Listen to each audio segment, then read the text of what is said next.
Semua, hari ini aku mau kasih outlook untuk minggu ini. Untuk NQ, okay. Aku mau unlist NQ sekarang. So,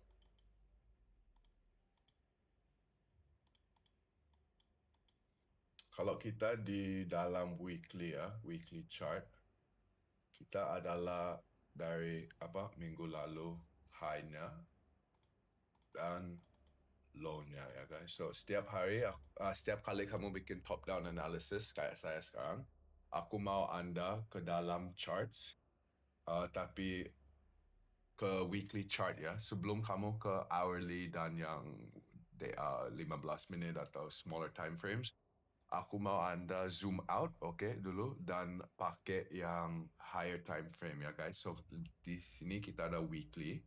So, weekly likuiditas adalah namanya previous week high ya.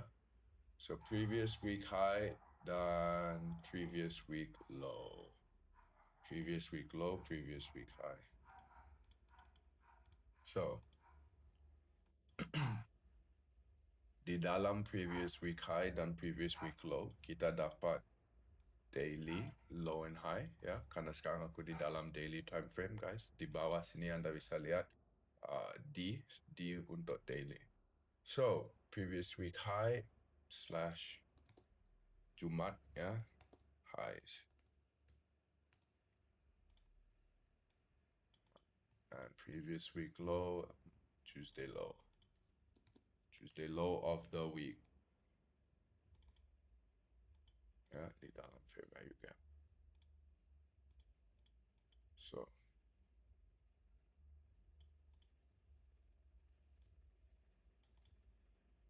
di dalam range. Guys, setiap kali aku bikin top-down analysis ya, guys, this is it ya. Untuk analis technical untuk saya, aku pakai top-down, okay? Untuk weekly outlook, aku sharing, aku pakai top-down. Untuk day trading dan scalping, aku sharing, aku pakai top-down analysis untuk higher time frame gouge. Tapi untuk lower time frames-nya, aku pakai market maker model ya. Tapi guys, top-down analysis paling penting di dalam analisis Anda ya. Kalau kamu bisa identifikasi yang weekly draw on liquidity atau yang paling favorable ya, Anda bisa trading setiap hari ya. Karena kalau Anda tahu weekly draw-nya, kamu bisa scalping ke weekly draw, okay? So, ini adalah daily time frame ya. So, di dalam daily time frame, kita ada range ini ya, dan kita ada low ya, previous week low, Tuesday low of the week di dalam fair value gap ini ya. Fair value gap warna merah, fair value gap.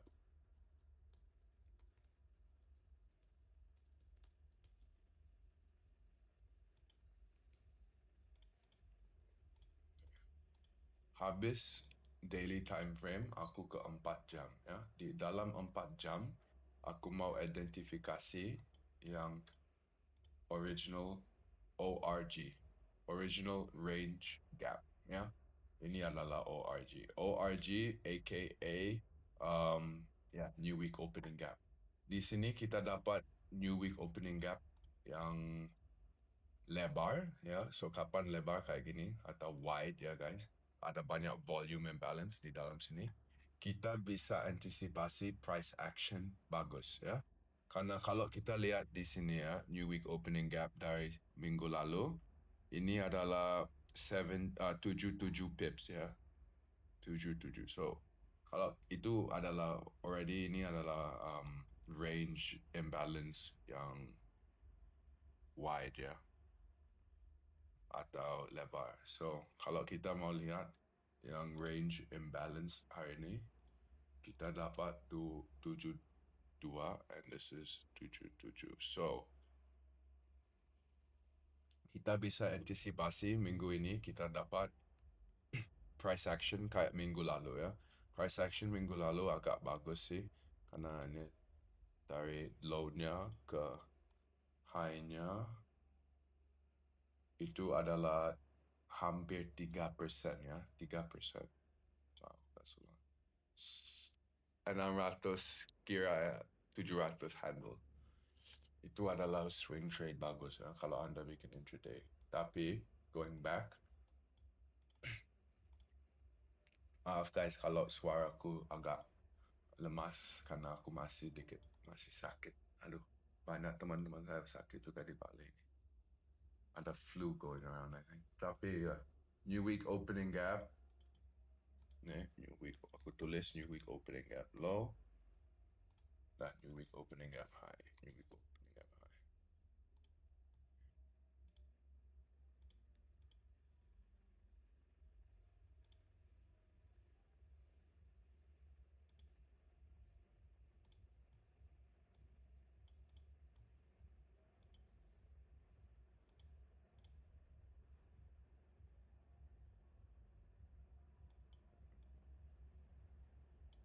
Lah,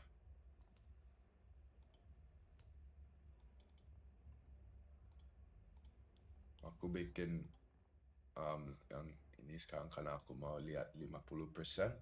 Karena kadang-kadang kapan kita ada new week opening gap kayak ini, kita searing rejeksi atau ambil support di dalam 50% level ya. So, sell side. Kalau aku mau pakai standard deviation juga.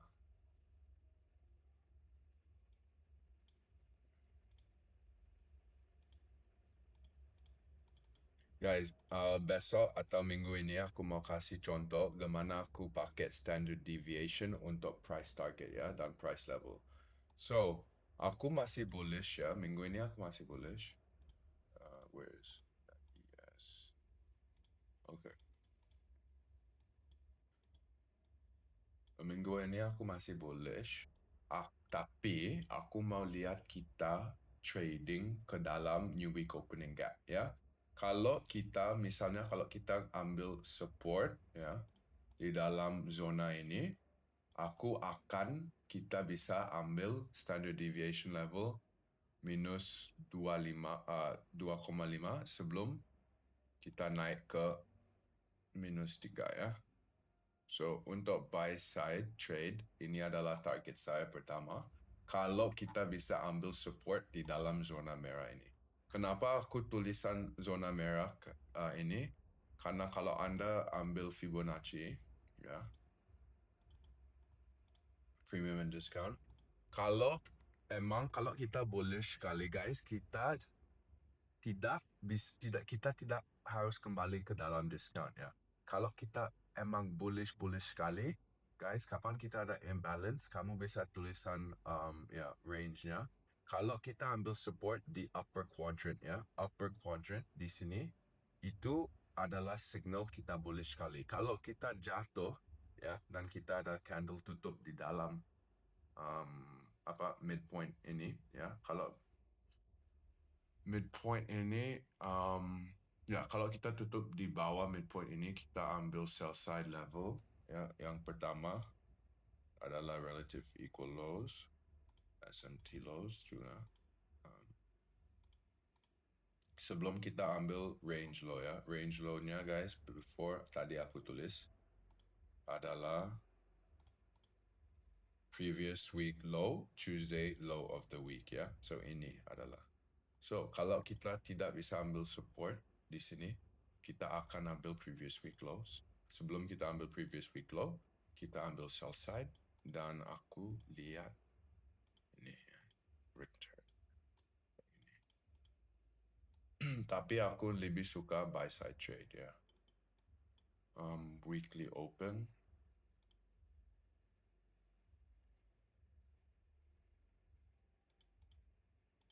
Ya, okay. So sekarang ini adalah setup bagus untuk minggu ini untuk bullish price action. Kenapa?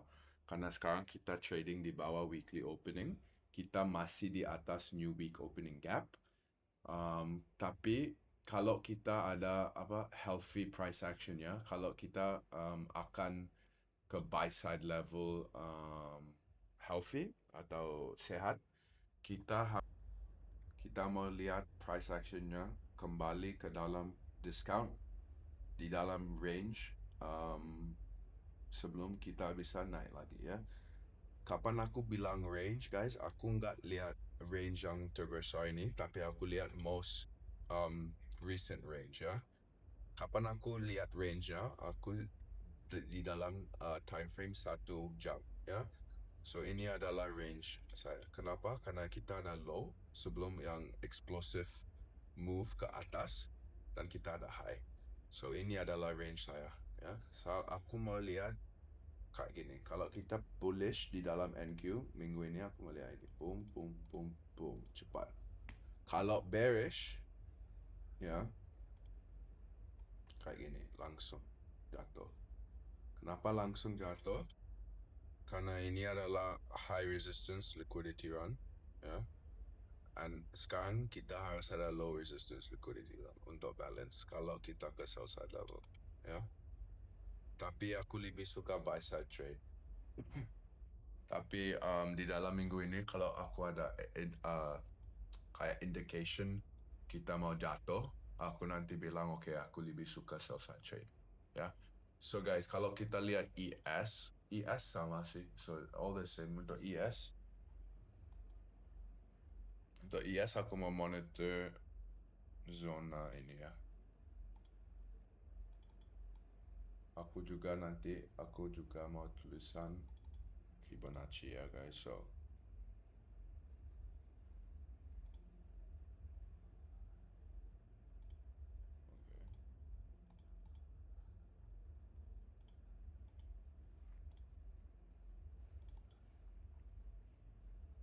nih.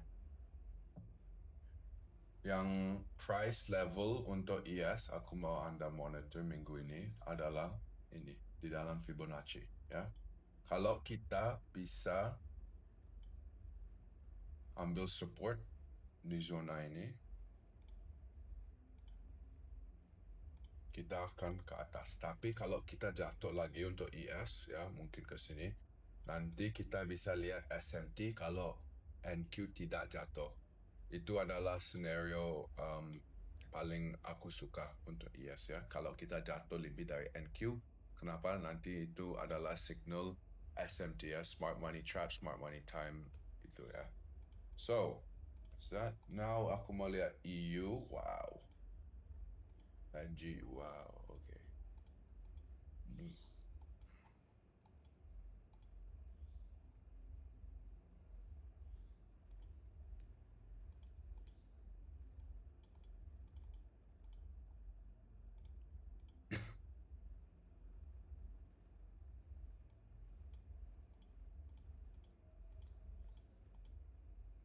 So guys,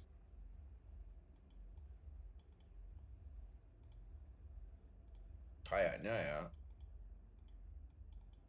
GU nih mau jatuh ya guys. Wow, sorry to say, tapi kalau aku lihat range ini ya, ini adalah oh shoot.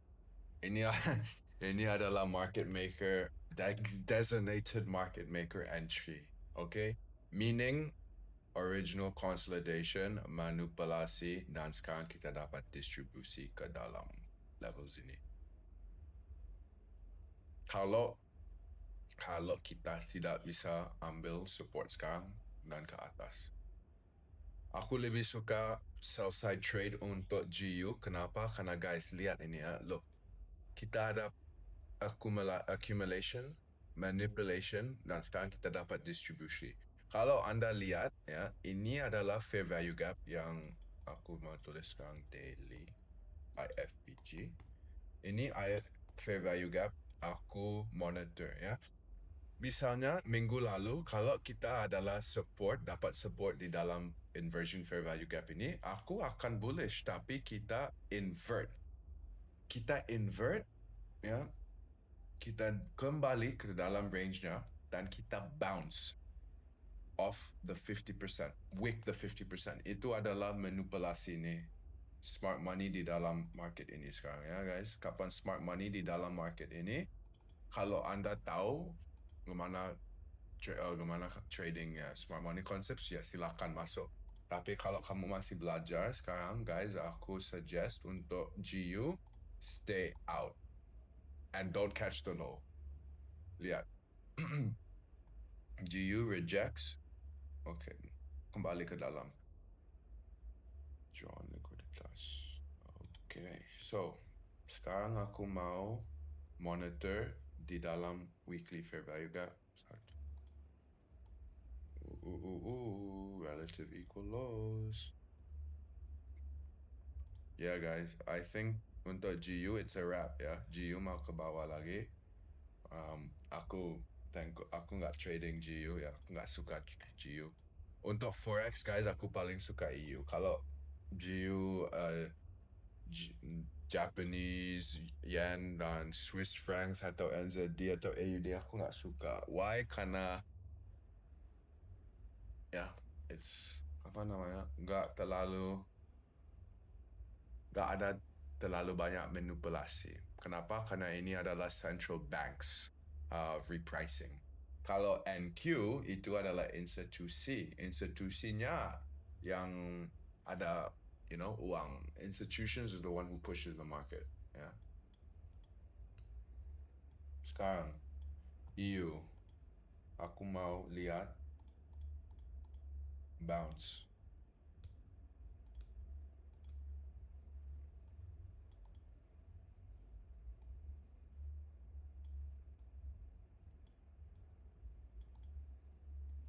Sweep.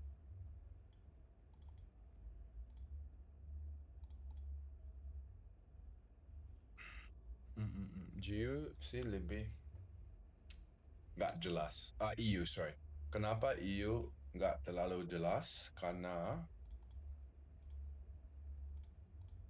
kita ada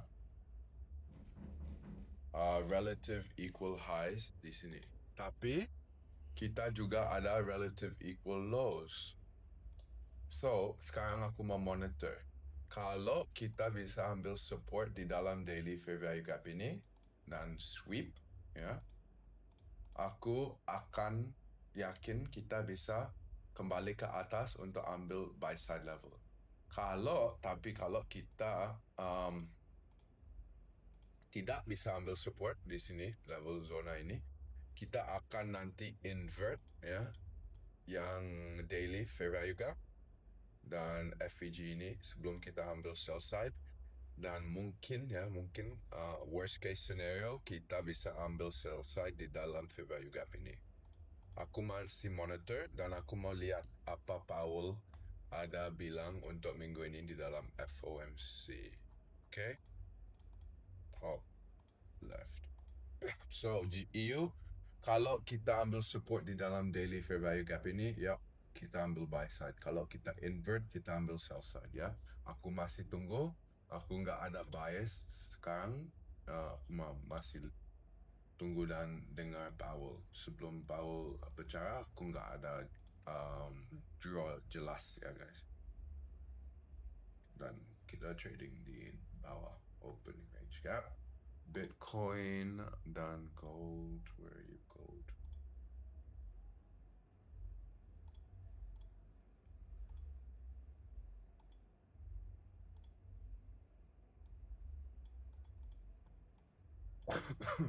Maaf kan.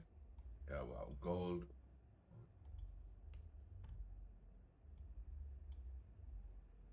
Bitcoin sekarang kelihatan kayak masih di dalam akumulasi, tapi guys, 1, 2, 3. Uh-oh.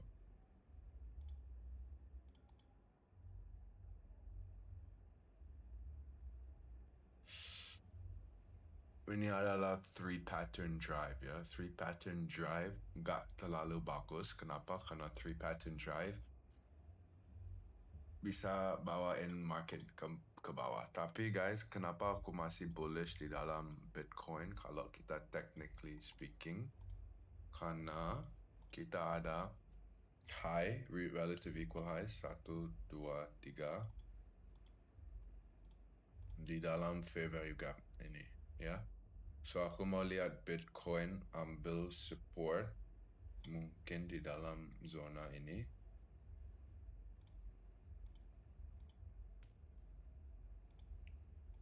Di dalam zona ini sebelum kita bisa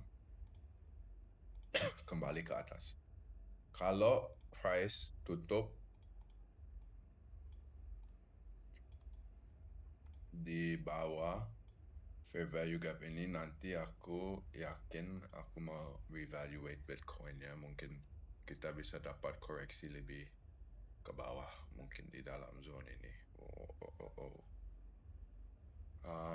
Untuk gold masih konsolidasi, nggak suka trading gold kapan nggak ada world war ya, karena gold adalah commodity dan scarce material. So kapan ada perang atau Gaza, Gaza, Israel, Russia, Ukraine, Korea, North Korea, kapan adalah war kayak gitu, gold naik ya. Kapan nggak ada terlalu banyak geopolitical news, gold konsolidasi atau ke bawah. So sekarang untuk gold, aku mau observasi high ini di dalam relative equal low, relative equal highs, dan low ini di dalam relative equal lows.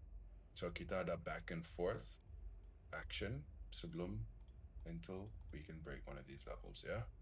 So aku masih tunggu, tapi aku lebih suka sell side level. Kenapa? Karena lihat, look at this price action. Gold udah spool ya guys, gold udah bull run ini. Gold ya, kayaknya gold udah selesai bull run-nya ya. Tinggi sekali gold sekarang. Tapi ya, aku nggak suka trading gold untuk sekarang. Mungkin nanti aku ambil reversal ya, ke dalam zona ini. Tapi untuk Bitcoin aku monitor level ini dan level ini. Dan untuk gold aku mau lihat 4 hour. Wait, daily, sorry. Di dalam daily time frame. Kalau kita pecah relative equal highs, kita ambil buy side dan kita kontinuasi ke atas. Kalau kita bisa kembali ke bawah, ya, aku mau lihat relative equal lows diambil sebelum kita dapat future IFVG dan sell side level. Solana dan Ethereum sama, masih monitor, masih tunggu. Healthy weekly, okay. Ya, aku masih tunggu. Dan ya guys, thank you untuk dengar saya hari ini, dan aku mau kasih educational stream mungkin sometime this week. Good luck and safe trading.